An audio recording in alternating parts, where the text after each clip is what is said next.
Hello students, I am Dinesh Panchal. Today in this video, we are going to learn about the all figures of speech which are used in the poem My Mother at 66 composed by Kamla Das. So let me tell you that total 4 figures of speech have been used here in the poem My Mother at 66, in which the first one is the simile. So simile क्या होता है उसके बारे में जानने के लिए आपको बस इतना ध्यान रखना है। सिमिली से हम क्या करते हैं, कंपैरिजन करते हैं बिटवीन टू अनलाइक थिंग्स। दो अनलाइक थिंग्स है उनके बीच में जब हम कंपैरिजन करते हैं with using the word like और एस, इन दोनों टर्म्स का इस्तेमाल करके जब हम दो अनलाइक ऑब्जेक्ट्स को अगर कंपेयर करते हैं तो वो क्या बन जाता है, सिमिली बन जाता है। जैसे कि यहाँ पे देख सकते हो, it's like a pig if a man is eating like a pig, वो एक सुअर की तरह खा रहा है, तो उस मैन को कंपेयर करा गया है यहाँ पे किसकी क्वालिटी से, पिग की क्वालिटी से। ठीक है, तो ये क्या हो जाएगा, simile. Same thing is here in this example also, as wise as an all. ठीक है, तो यहाँ पर भी वही एक पर्टिकुलर मैन को एक ऑल से कंपेयर करा गया है। ठीक है, तो नेक्स्ट हम बात करते हैं मेटाफोर के बारे में। अब मेटाफोर के बारे में ये चीज ध्यान रखनी है आपको, सेम थिंग है बिल्कुल सिमिली की तरह, but only one difference is here that when we use metaphor to compare the things, that time will not be using like and as. हम बिना लाइक एंड एस का यूज करे हुए जब हम कंपैरिजन करते हैं तो फिर वो क्या हो जाता है, मेटाफोर हो जाता है। ठीक है, यहाँ आप देख सकते हो हार्ट ऑफ स्टोन है ना, किसी के हार्ट को किससे कंपेयर करा गया, स्टोन से, जो कि बिल्कुल ही अनलाइक है ना, पर हमने ये कंपैरिजन करा है और वो भी बिना लाइक एंड एस के, तो फिर ये क्या बन जाएगा, हमारा मेटाफोर बन जाएगा। ठीक है, टाइम इज मनी, टाइम को कंपेयर करा मनी से, बिल्कुल अनलाइक ऑब्जेक्ट्स हैं दोनों, बट बिना लाइक एंड एस को यूज करते हुए जब हमने टाइम को मनी जैसा बताया तो फिर ये क्या हो जाएगा, मेटाफोर हो जाएगा।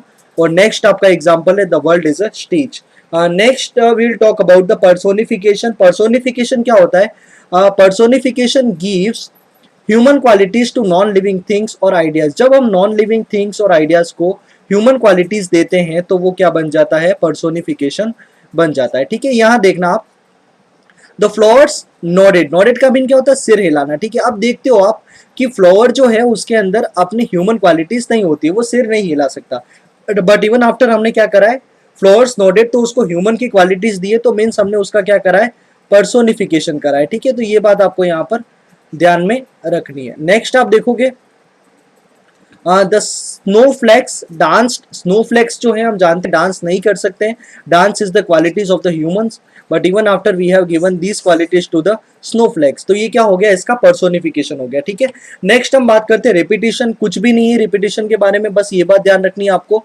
अगर एक जैसे वर्ड्स है या फिर फ्रेज है, अगर उनका रिपीटिशन होता है किसी भी लाइन में तो फिर वो क्या बनता है, रिपीटेशन बनता है। ठीक है, यहाँ पे जैसे कि आप देखोगे, if you think you can do, you can do, order in the court, order in the court, तो यहाँ पर क्या हो गया, सेम फ्रेज का यूज हुआ है एक ही लाइन के अंदर एक से ज्यादा बार, तो फिर वो क्या बन जाता है, हमारा रिपीटिशन बन जाएगा। ठीक है, तो इतना यहाँ पे आपको रिपीटिशन के बारे में ध्यान में रखना है। अब देखो यहाँ बात करते हैं हम किस तरीके से माय मदर एट 66 के अंदर इन सारे फिगर्स ऑफ स्पीच को इस्तेमाल करा गया है।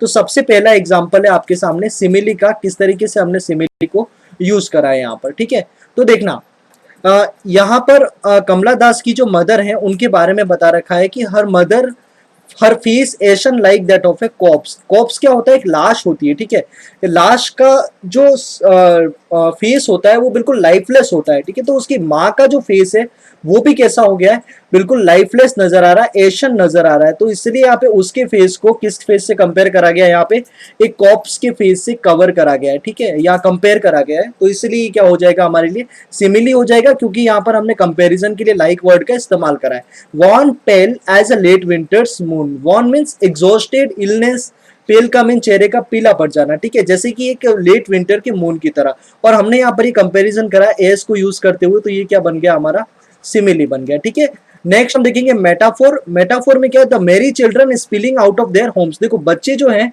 स्पिलिंग आउट नहीं करते, वो रन आउट होते हैं। ठीक है, या फिर कम आउट होते हैं, लेकिन हमने स्पिलिंग का मीन क्या होता है, जब कोई लिक्विड होता है वो एक साथ फ्लो करता है तो उसको अपन क्या कहते हैं, स्पिल कहते हैं, उसका बाहर आना। बट यहाँ लिक्विड नहीं है या बच्चे हैं, तो उसको क्वालिटी दी गई है, वाटर की क्वालिटी दी गई है, किसी लिक्विड की क्वालिटी जो है यहाँ पर इन चिल्ड्रन को दी गई है, तो फिर ये क्या हो गया, यहाँ पर मेटाफोर हो गया, क्योंकि हमने यहाँ पर दो अलग क्वालिटीज को कंपेयर करा है without using the like and as. Next will talk about the personification. Personification क्या होता है, हमने पहले बात करी, जब किसी इनह्यूमन थिंग्स और ऑब्जेक्ट को अगर ह्यूमन क्वालिटीज दी जाए। देखो यंग ट्रीज स्प्रिंटिंग, स्प्रिंटिंग का मीन क्या होता है, रन होता है, और वो भी एथलीट जो हमारी रन करते हैं उसको हम क्या बोलते हैं, स्प्रिंटिंग, तेजी से दौड़ना। और ट्रीज जो है हम जानते हैं वो दौड़ नहीं सकते, वो एक जगह पर ही रहते हैं। तो हमने यहाँ पे ट्री जो इनह्यूमन ऑब्जेक्ट है, इनह्यूमन थिंग है, उसको हमने ह्यूमन क्वालिटीज दी है, तो इसको हम क्या कहेंगे, पर्सोनिफिकेशन कहेंगे। और इसके बाद रिपीटिशन यहाँ पर देख सकते हो, all I did was smile and smile and smile. तो यहाँ पर सेम वर्ड का यूज हुआ है एक ही लाइन के अंदर, तो फिर ये क्या हो जाएगा, रिपीटिशन हो जाएगा। तो हमारे ये सारे फिगर्स ऑफ स्पीच है जो माय मदर एट 66 पोएम के अंदर यूज हुए। Okay, thank you so much.